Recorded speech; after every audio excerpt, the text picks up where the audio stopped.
হোসেন, তুমি কি জানো বাংলাদেশের 90% চাকরিজীবী তাদের বেতন থেকে আয়কর কিভাবে ক্যালকুলেট করতে হয় সেটা জানেন না? 90% এত বেশি সংখ্যক? কিন্তু এটা তো তাদের জন্য খুবই গুরুত্বপূর্ণ একটি বিষয়। আজ আমরা এক্সাক্টলি এই বিষয় নিয়ে কথা বলবো। আমরা স্টেপ বাই স্টেপ দেখাবো কিভাবে আপনার বেতন থেকে কর ক্যালকুলেট করা হয়। এবং সবচেয়ে মজার বিষয় হলো এটি জানার পর আপনি নিজেই ক্যালকুলেট করতে পারবেন আপনার করের পরিমাণ। সম্মানিত দর্শক, চলুন শুরু করা যাক। সরকারি কর্মচারীর আয়, কর দায় ও কর পরিগণনার উদাহরণ। জনাব মিজানুর রহমান বাংলাদেশ সচিবালয়ে কর্মরত একজন সরকারি কর্মচারী। ধরা যাক 30 জুন 2025 তারিখ সমাপ্ত অর্থবর্ষে তিনি নিম্নোক্ত হারে বেতন ভাতাদি পেয়েছেন। মাসিক মূল বেতন ৫৬,৫০০ টাকা, মাসিক চিকিৎসা ভাতা ১,৫০০ টাকা, উৎসব ভাতা ১,১৩,০০০, বাংলা নববর্ষ ভাতা ১১,৩০০ টাকা। কল্যাণ তহবিল ও গোষ্ঠী বীমা তহবিলে চাঁদা প্রদান বাবদ প্রতি মাসে তিনি বেতন থেকে কর্তন করেছিলেন ১৫০ ও ১০০ টাকা। এছাড়া তিনি একটি তফসিলি ব্যাংকের ডিপোজিট পেনশন স্কিমে মাসিক ৫,০০০ টাকা কিস্তি জমা করেন। তাহলে ২০২৫-২৬ করবর্ষে জনাব মিজানুর রহমানের মোট আয়, কর দায় ও প্রদেয় কর পরিগণনাটা কেমন হবে সেটা আমরা একটু দেখে নিই এখন। কল্যাণ তহবিল ও গোষ্ঠী বীমা তহবিলে চাঁদা প্রদান বাবদ প্রতি মাসে বেতন থেকে কর্তন ছিল যথাক্রমে ১৫০ ও ১০০ টাকা। এছাড়াও তিনি একটি তফসিলি ব্যাংকে ডিপোজিট পেনশন স্কিমে মাসিক ৫,০০০ টাকার কিস্তি জমা করেন। তিনি সরকারি বাসায় থাকেন। ভবিষ্যৎ তহবিলে তিনি প্রতি মাসে ১৪,০০০ করে টাকা জমা রাখেন। হিসাবরক্ষণ ভবিষ্যতে প্রাপ্ত প্রত্যয়নপত্র হতে দেখা যায় যে জুন ২০২৫ তারিখে ভবিষ্যৎ তহবিলে অর্জিত সুদের পরিমাণ ছিল ১,০৮,৫০০ টাকা। মোট আয় পরিগণনা। মূল বেতন ৫৬,৫০০ টাকা ইন্টু ১২ অর্থাৎ এক বছরে তার হচ্ছে ৬,৭৮,০০০ টাকা। উৎসব ভাতা ৫৬,৫০০ ইন্টু ২ ইকুয়াল টু ১,১৩,০০০ টাকা। চিকিৎসা ভাতা তিনি এক বছরে পেয়েছেন ১৮,০০০ টাকা এবং নববর্ষ ভাতা পেয়েছেন ১১,৩০০ টাকা। এক্ষেত্রে চিকিৎসা ভাতা এবং নববর্ষ ভাতা দুটোই হচ্ছে করমুক্ত। অর্থাৎ এগুলোর মধ্যে থেকে কোনো কর প্রয়োগ হবে না, অর্থাৎ এগুলোর থেকে কোনো কর দিতে হবে না। তাহলে তার মোট আয় দাঁড়ালো কত? মূল বেতন এবং উৎসব ভাতা যোগ করলে ৭,৯১,০০০ টাকা হচ্ছে তার মোট আয়। এখন কর দায় পরিগণনা, অর্থাৎ কি পরিমাণ কর তাকে হিসাব করতে হবে। প্রথম আমরা ২০২৫-২৬ অর্থ বছরের জন্য একটু কর হার কত তা একটু জেনে নেই। প্রথম আপনার যে আয়ের হবে সেই আয়ের প্রথম ৩,৫০,০০০ টাকা পর্যন্ত কোনো কর দিতে হবে না, অর্থাৎ ০%। পরবর্তীতে ১,০০,০০০ টাকা পর্যন্ত মোট আয়ের উপর আপনাকে ৫% হারে কর দিতে হবে। তার পরবর্তীতে ৪,০০,০০০ টাকা পর্যন্ত মোট আয়ের উপর ১০% হারে আপনাকে কর দিতে হবে এবং তার পরবর্তীতে ৫,০০,০০০ টাকা পর্যন্ত মোট আয়ের উপর ১৫% আপনাকে কর দিতে হবে এবং তার পরবর্তীতে ৫,০০,০০০ টাকা পর্যন্ত মোট আয়ের ২০% আপনাকে কর দিতে হবে এবং পরবর্তী ২০,০০,০০০ টাকা পর্যন্ত মোট আয়ের ৩৫% আপনাকে কর দিতে হবে। অবশিষ্ট মোট আয়ের ৩০%, অর্থাৎ এই ৬টা ক্রাইটেরিয়া বাদ দেওয়ার পর যে অবশিষ্টটা আয় থাকবে সেটার থেকে যদি থেকে থাকে আপনার, তার উপর আপনাকে ৩০% আয়কর দিতে হবে। তো আমরা যদি একটা গ্ল্যান্স দেখি যে এখানে বলা আছে যে আসলে যে টেবিল হিসেবে দেওয়া আছে যে ০ প্রথমে ৫%, ১০%, ১৫%, ২০, ২৫ এবং সর্বশেষ ৩০%।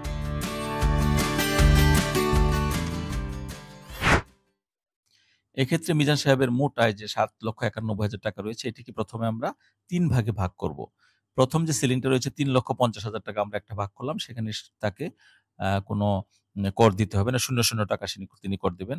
তার পরবর্তীতে যে ১,০০,০০০ টাকার সিলিংটা রয়েছে সেটা আমরা লিখলাম। সেখানে তিনি ৫% কর দিবেন, অর্থাৎ ৫,০০০ টাকা তিনি সেখানে কর দিবেন। তারপরের অবশিষ্ট তার টাকাটা থাকে, অর্থাৎ ৭,৯১,০০০ টাকা থেকে যদি আমরা ৩,৫০,০০০ এবং ১,০০,০০০ টাকা অর্থাৎ ৪,৫০,০০০ টাকা বাদ দিই তাহলে ৩,৪১,০০০ টাকা অবশিষ্ট থাকে। তৃতীয় স্ল্যাবে তিনি এই ৩,৪১,০০০ টাকার ১০% তিনি কর দেবেন, অর্থাৎ ৩৪,১০০ টাকা। তাহলে আমরা যদি দেখি মোট কর দায়, হ্যাঁ? তার কর দায় কত হলো?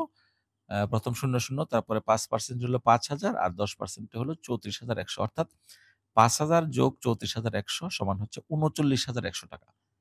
তাহলে তার মোট কর দায় হচ্ছে ৩৯,১০০ টাকা। বিনিয়োগজনিত কর রেয়াত গণনা। আমরা যদি তার কর রেয়াত পরিগণনা করি তাহলে কি দাঁড়াবে? তার যে বিনিয়োগের উপর সে কতটুকু রেয়াত পাবে, অর্থাৎ কর ফেরত পাবে কতটুকু? মানে মওকুফ পাবে আরকি। রেয়াত মানে মওকুফ ধরা যায়। তো তো ভবিষ্যৎ তহবিলে চাঁদা দিচ্ছে সে ১৪,০০০ করে, তাহলে ১২ মাসে হচ্ছে তার ১,৬৮,০০০ টাকা। কল্যাণ তহবিলে দিচ্ছে ১৫০ টাকা করে, ১২ মাসে হচ্ছে ১৮০০ টাকা। গোষ্ঠী বীমা তহবিলে চাঁদা দিচ্ছে ১০০ টাকা করে, ১২ মাসে হচ্ছে ১২০০ টাকা। ডিপোজিট পেনশন স্কিমের কিস্তি দিচ্ছেন উনি ৫,০০০ টাকা করে, সেটি ১২ মাসে হচ্ছে ৬০,০০০ টাকা। তাহলে তিনি মোট বিনিয়োগ করতেছেন ২,৩১,০০০ টাকা। এটা হচ্ছে তার মোট বিনিয়োগ। তো এখন আমরা দেখি যে তার এই বিনিয়োগের উপর তিনি কর রেয়াত কতটুক পাবেন সেটার হিসাব বা সেটার পরিগণনা। হ্যাঁ? রেয়াত মানে সে আ আ কর আম ফেরত কতটুকু পাবেন, হ্যাঁ? এটা আরকি।